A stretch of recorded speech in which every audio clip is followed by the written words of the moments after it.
You searched how to buy shares of Maisons du Monde SA.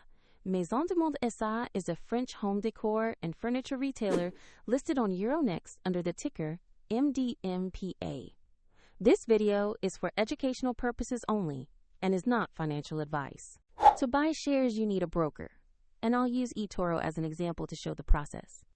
After registering, you'll need to verify your account, usually by submitting an ID document, and add funds to be able to place orders. Use the platform search bar and type the ticker MDM.PA to find the stock. Select the listing that matches Maisons du Monde SA on Euronext to ensure accuracy.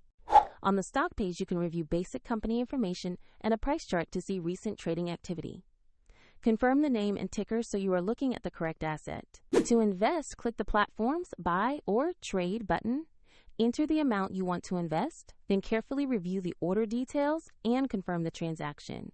If the market is closed, your order may execute at the next session, and if you don't have enough funds, the platform will prompt you to add money before confirming. After your order executes, the new position will appear in your portfolio so you can monitor it.